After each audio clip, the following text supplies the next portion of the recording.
Tadi saya dengar kan ada yang bahas masalah Ba'alawi ya, maksudnya apakah mereka Islam gitu ya. Alhamdulillah saya tinggal di Jakarta.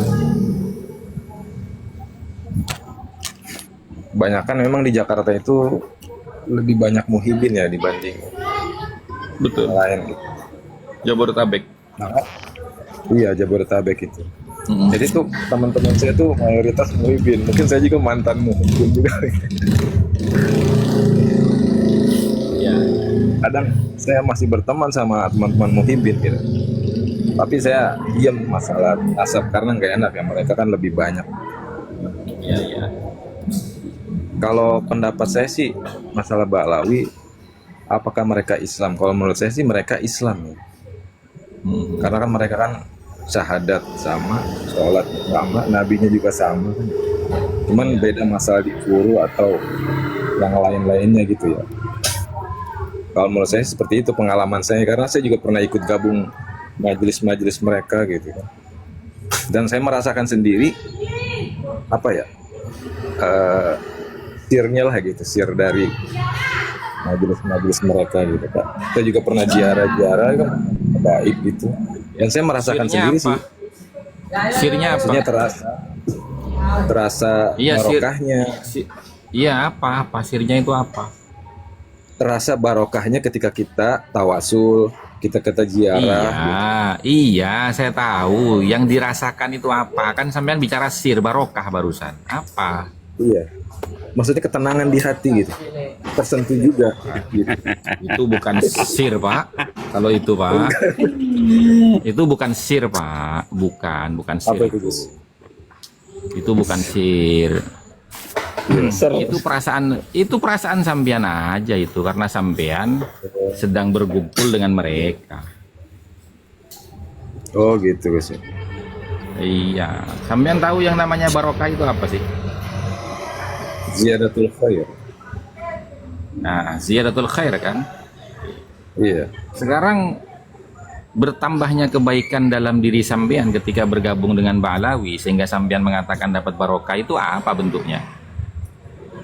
Maksudnya kita bisa mengingat Allah gitu. Kita jadi ingat zikir Pak, kepada Allah. kalau cuma ingat Allah, Pak, itu bukan barokah, Pak.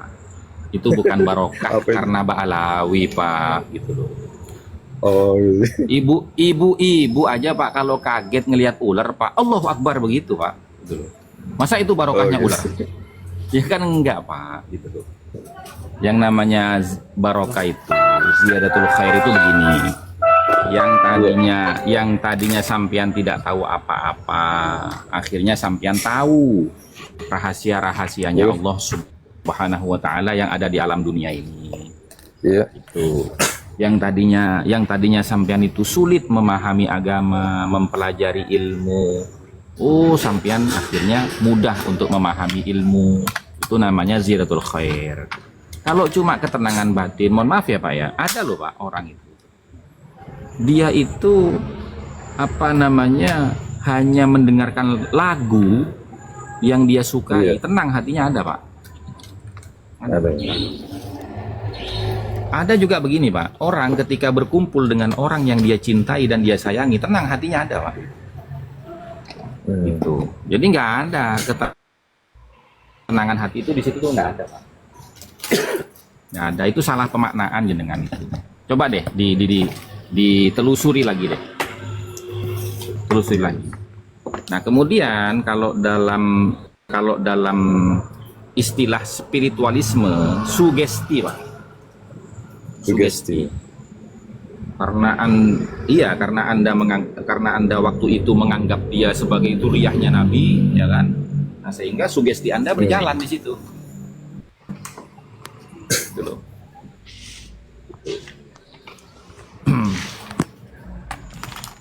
Iya. Saya juga kena sugesti. Oh, saya begini Pak, sugesti itu namanya Pak. Contoh ya, saya kena sugesti ini gini. Mau izin ya Gus ya, saya juga kena sugesti. Iya. Saya penyakit itu satu-satunya punya penyakit itu meriang, paling meriang. Alhamdulillah. nggak punya penyakit berat lah. Nah kalau meriang ini, padahal 2 rumah di samping saya ini dokter, suami istrinya dokter.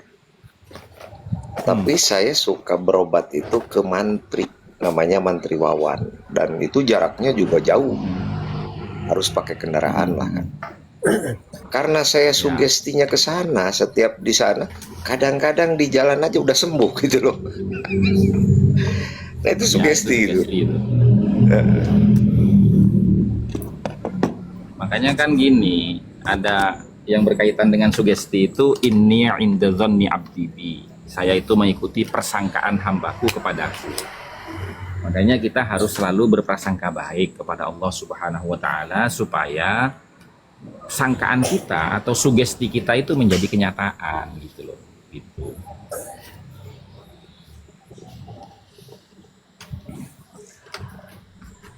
Kalau seumpamanya gini Pak, kalau seumpamanya Pak Alawi itu bisa memberikan keberkahan kepada sampean Pak, polemik nasab ini nggak mungkin sampai 5 tahun Pak. Dengan keberkahannya Pak Alawi, kitab sezaman ketemu Pak, gitu loh. Buktinya mereka tidak bisa menjawab, malah mencaci maki kita semua. Padahal kita tidak pernah mencaci maki mereka. Kita bicara berdasarkan konsep keilmuan gitu loh. Tapi saya memuji kepada panjenengan Pak, karena begini, ketika orang itu, kenapa orang Indonesia itu kok gampang sekali terpedaya oleh Mbak Alawi? Ya karena orang Indonesia itu memiliki warisan Nur Muhammad dari leluhurnya yang sangat mencintai Nabi Muhammad, sehingga apapun yang dikait-kaitkan dengan Nabi Muhammad gitu loh, hatinya itu, jiwanya langsung tertarik Pak gitu loh.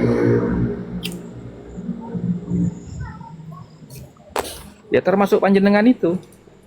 Saya yakin panjenengan itu mengatakan saya merasakan sirnya, saya merasakan barokahnya. Itu kan karena waktu itu sampai meyakini mereka sebagai dzurriyyah Nabi kan?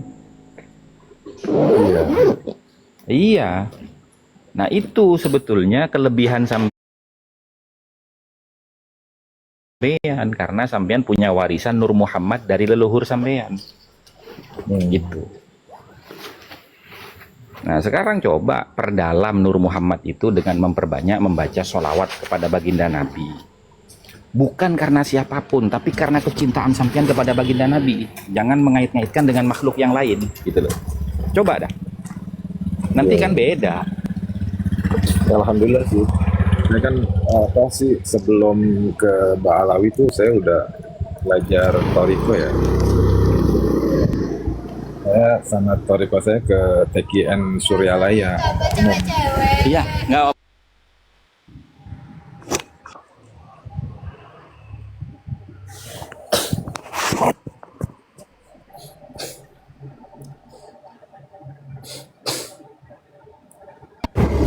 Lanjut teman-teman. Ya, tanya Gus. Boleh. Gini loh. Mbak Lawi itu kan katanya keturunan Rasulullah, itu kan yang apa, banyak yang cinta itu. Lah apa kira-kira fisiknya Rasulullah dan akhlaknya Rasulullah itu sama dengan Mbak Lawi tak apa enggak ya? Apa Bang? Ya enggak mungkin toh Bang.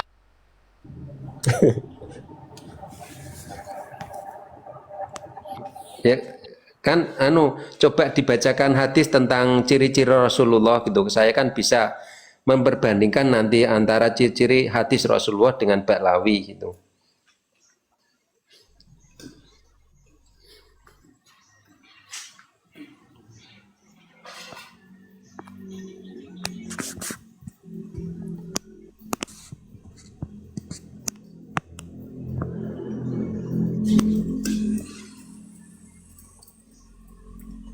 Kalau Mbak Alawi jauh panggang dari api Bang,